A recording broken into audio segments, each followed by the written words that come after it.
এই দুনিয়ার পুরো জীবনটা এটা হচ্ছে লালসাময় একটা জীবন, লোভ, মরিচিকা, মায়াজাল। এই মায়াজালে আমরা আটকে আছি, ফলে মৃত্যুর কথা আমরা ভুলে গিয়েছি। পাগলের মতো ছুটছি, আরো টাকা লাগবে, আরো খ্যাতি লাগবে, আরো যশ লাগবে, আরো দাপট লাগবে। আমার এত টাকা দিয়ে কি হবে? এত সম্পদ দিয়ে কি হবে? এত ব্যস্ততা দিয়ে কি হবে? তোমার স্টপ, থামুন, অনেক হয়েছে। আন্না, থামুন, take a rest, take a breath and think about death. Think that you have to go back to your Lord. একটু বসেন না, একটু ভাবেন যে আমাকে চলে যেতে হবে, চলে যেতে হবে। এই কোলাহল, এই ব্যস্ততা, এগুলো থাকবে, থাকবো না আমি। সাইয়েদনা ওমর ফারুক বলেছেন, মুতু ক্বাবলা আন তামুতু, মরার আগে একবার মরো।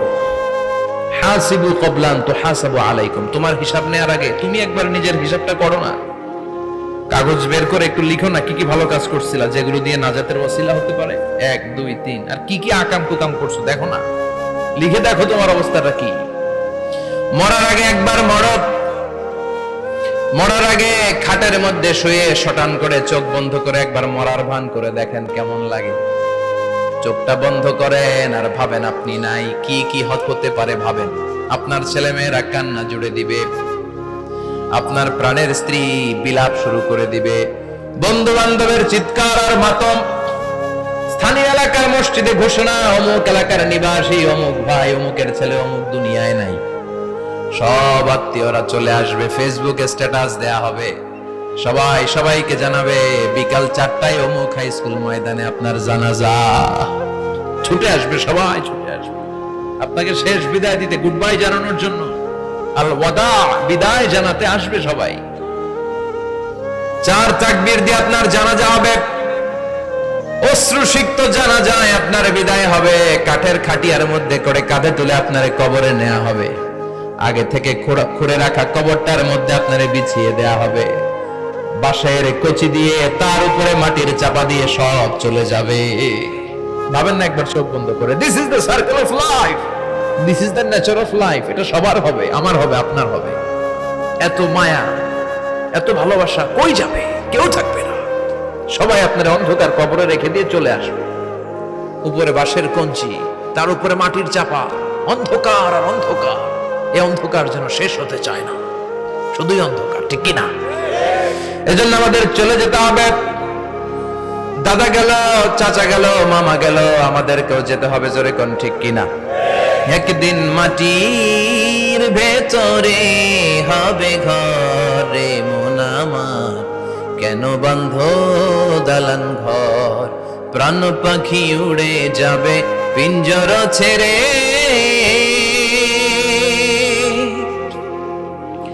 ধরা ধামে সবই রবে, তুমি যাবে চলে।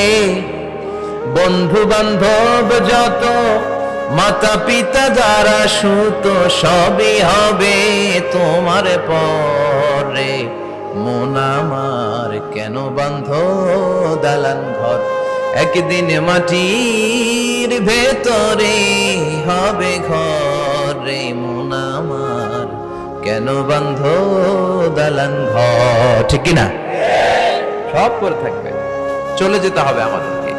এজন্য আখিরাতের কথা যেন আমাদের স্মরণ হয়। বিশ্বনবী বলতেন, নাহাইতুকুম আন জিয়ারাতিল কুবুর, আমি তোমাদেরকে কবর জিয়ারত করতে আগে নিষেধ করতাম, কিন্তু এখন নিষেধাজ্ঞা প্রত্যাহার করে নিলাম।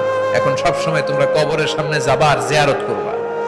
কবরস্থানে জানতো বড়ুয়া কৃষ্ণপুরের এই গ্রামের কবরস্থান আছে কোন দিকে? পূর্ব দিকে আছে, গোখরার জলের ওদিকে। যান আপনারা, একটু যাবেন, একটু গেলে আখিরাতের কথাটা স্মরণ হবে। ওখানে ছোট শিশুরা শুয়ে আছে, কিশোর যুবকরা আছে, আপনার মতো তাগড়া যুবক, মুরব্বীরা আছে। এরা এই এলাকায় থাকতো, এরা আকাশ থেকে নেমে আসে না, এই এলাকার সন্তান, আজ নাই। একটা সার্টেন পিরিয়ড শেষে আপনিও থাকবেন না। This is the nature of life, this is the circle of life. ছোট্ট শিশু হয়ে এসেছিলেন, শৈশব, কৈশোর, যৌবন, প্রৌঢ়ত্ব। আগে ছিলেন সিঙ্গেল, বিয়ে করে হয়ে গেলেন ডবল। এরপরে আল্লাহ আপনাকে একটা মেয়ে দিল, এরপরে মেয়েকে বিয়ে দিয়ে শ্বশুর হলেন, এরপরে ওই মেয়ের ঘরে সন্তান হতে নানা হলেন। আর কতদিন? অনেক দিন হলো তো, অনেক লম্বা সময় পেয়েছেন আপনি। Think about death. এবার যাওয়ার কথা ভাবেন। আখিরাতের সামানের কথা ভাবেন, ফিরে যেতে হবে। কি শক্তিশালী যুবক, বার্ধক্য চলে আসলে লাঠি ছাড়া চলতে পারে না। কুচকুচে কালো দাড়ি সাদা হয়ে যায়, দাড়ির শুভ্রতা, বয়সের ভার, রং ধরা যৌবন জং ধরে শেষ, ঠিক কিনা? This is the circle of life. যুবক ভাইরা, এটাই জীবন, চলে যেতে হবে, কেউ থাকতে পারবে না, ঠিক কিনা? এটা রিমাইন্ডার আল্লাহ এই সূরার ভেতরে দিয়েছেন যে তোমাদেরকে ফিরে যেতে হবে, এই লোভ লালসা ছেড়ে দাও। রব্বুল আলামিন বলেন, আলহাকুমুত তাকাসুর হাত্তা যুরতুমুল মাকাবির। ও গোলাম, দুনিয়ার সম্পদ, লোভ লালসা তোদেরকে পাগল বানিয়ে দিয়েছে। এই লোভ পাগলামি কোনোদিন তোদের থামবে না যতদিন না তোরা কবরে ঢুকবি, ঠিক কিনা? কার কথা? আল্লাহ বললেন, দুনিয়ার সম্পদ আর লোভ আর মোহে তোমরা গাফেল হয়ে গিয়েছো। আখিরাতের কথা বেমালুম তোমরা ভুলে গিয়েছো, কিন্তু আখিরাতে তোমাদের যেতেই হবে, কবরের বাড়িতে তোমাদের ঢুকতেই হবে, ঠিক কিনা? যেতেই হবে। আমরা ভুলে যাই। আলহাকুমুত তাকাসুর, অতিরিক্ত পাওয়ার লোভ, বেশি বেশি খাওয়ার লোভ, বেশি বেশি জমানোর লোভ মানুষকে গাফেল বানিয়ে দিয়েছে। এটা মানুষের স্বভাব, আরো চাই আরো চাই, এই স্বভাবটা আছে না নাই? দেখবেন ছোট বাচ্চারা মসজিদের দোয়া অনুষ্ঠান শেষে জিলাপি দেয় না? বড় কৃষ্ণপুর কি দেয়? আগে বাতাসা দিত না, এখন কি দেয়? জিলাপি দেয়, মিষ্টি দেয়। তো মসজিদের 2-3 গেট থেকে যদি দেয়, ছোট বাচ্চারা দেখবেন এদিক দিয়ে কয়েকটা নিয়ে আবার ওই গেটে লাইন ধরে। ওর হাত হলো ছোট হাত, ওর হাত ভর্তি জিলাপি, আর নেওয়ার জায়গা না, এরপর আরেক জায়গায় লাইন ধরছে, আরো লাগবে আরো লাগবে, এই আরো আরো আরো চাই। এই স্বভাবটাই মানুষকে কুড়ে কুড়ে শেষ করে দিয়েছে। এত লাগবে কেন তোমার? চাহিদার কোনো শেষ নাই, unlimited demand of human being. যার আছে বেশি তার চাই বেশি, যার সাইকেল আছে তার হুন্ডা চাই, হুন্ডা আছে তো প্রাইভেট কার চাই, প্রাইভেট কার আছে তো প্লেন চাই, প্লেন আছে তো হেলিকপ্টার চাই, হেলিকপ্টার আছে তো ওইটা চাই, ওইটা আছে তো সেটা চাই, ঠিক কিনা? এলাকার মেম্বার যে হয়েছে চেয়ারম্যান হতে চায়, আছে না নাই? চেয়ারম্যান সাহেব এমপি হতে চায়, আছে না নাই? এমপি সাহেব মন্ত্রী হতে চায়, আছে না নাই? মন্ত্রী সাহেব প্রধানমন্ত্রী হতে চায়, আছে না নাই? কিন্তু এই দেশে সুযোগ নাই। কথা কন, এই দেশে প্রধানমন্ত্রী সিলেক্টেড, 2-3 জনের বাইরে কেউ প্রধানমন্ত্রী হতে পারবি না, ঠিক কিনা? আমার এই জীবনে তো আমি 2-3 জনই দেখলাম। বেগম খালেদা জিয়া, মাননীয় প্রধানমন্ত্রী শেখ হাসিনার ছোট্টবেলা দেখেছি এরশাদকে, আমরা তখন ছোট। তো মানুষের চাহিদার কোনো শেষ নাই, যার আছে বেশি তার চাই বেশি। এজন্য বিষ্ণু বলেছেন, উনজুরু ইলা মান হুয়া আসফালা মিন, তোমার চেয়ে যে খারাপ আছে ওর দিকে তাকাও। ওয়ালা তানজুর মান হুয়া আ'লা মিন, তোমার চেয়ে যে ভালো আছে ওর দিকে তাকাও না, তোমার চেয়ে যে খারাপ অবস্থানে আছে ওর দিকে তাকাও। অনেকে নিজের অবস্থান নিয়ে সুখী না, এরকম আছে না নাই? আল্লাহ আমার এটা দিল না রে, ওইটা দিল না রে, পাইলাম না রে, কিচ্ছু হয় না, কি করব জীবনে, হতাশ। আসলে আছে কিন্তু অনেক, কিন্তু শুকরিয়া নাই, ডাকাত, ঠিক কিনা? নিজের অবস্থান নিয়ে সুখী না, কিন্তু অনেক লোক আছে তারা আপনার অবস্থানে পৌঁছতে চায়। তাদের দিকে তাকিয়ে দেখেন, আপনি যে অবস্থানে আছেন এই অবস্থানে পৌঁছাটা অনেকের কাছে স্বপ্ন। তারা প্রতিনিয়ত সংগ্রাম আর স্ট্রাগল করে যাচ্ছে আপনার অবস্থানে পৌঁছতে, আর আপনি এটা নিয়ে সন্তুষ্ট না। শেখ সাদির নাম শুনেছেন? বালাগাল উলা কাশাফাত দুজা, এই কবিতাটার রচয়িতা ইরানের বিখ্যাত এক কবি। উনি একবার আর্থিক সমস্যার মধ্যে দিয়ে সময় কাটাচ্ছেন, টাকা নাই, পয়সা নাই, পায়ে দেওয়ার মতো জুতা নাই। উনি খুব দুঃখ পেলেন, হায় রে, আমি ইরানের এত বড় কবি, আমার পায়ে দেওয়ার মতো জুতা নাই। দুঃখ ভরা মন নিয়ে রাস্তায় হাঁটতে বেরোলেন। হাঁটতে হাঁটতে হঠাৎ দেখলেন একটা লোক শুয়ে শুয়ে কাঁদছে, ওই লোকটার 2টা পাই নাই, পাই নাই।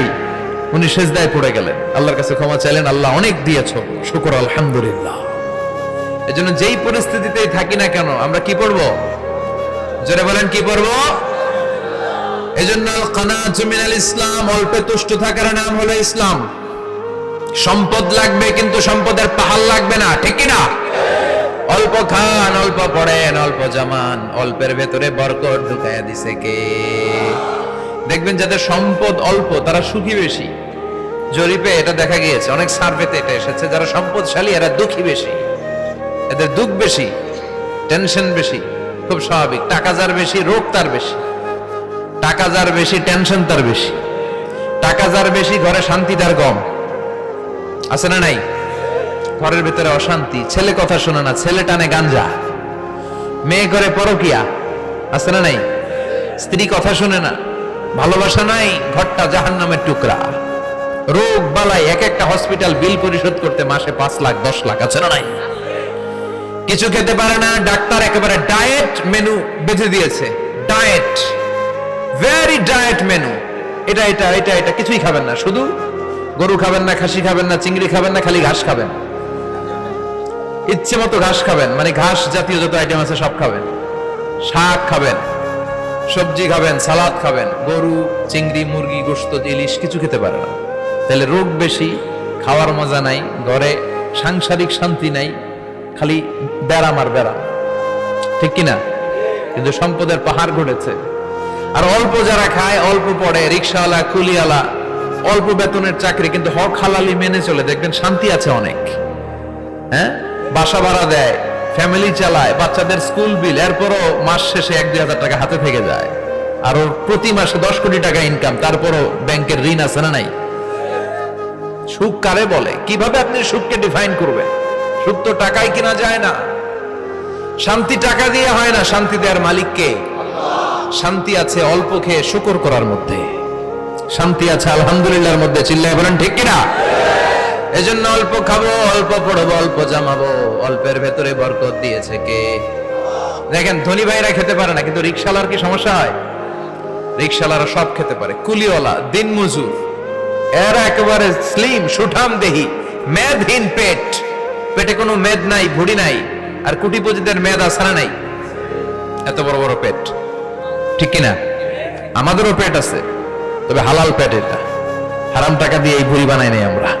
ছেলে বলেন ঠিক কিনা? রিক্সাওয়ালা, কুলিওয়ালা নিজেও নামাজ পড়ে, বউ নামাজ পড়ে, বাচ্চাটাও নামাজ পড়ে, রিক্সা চালায় আর জিকির করে লা ইলাহা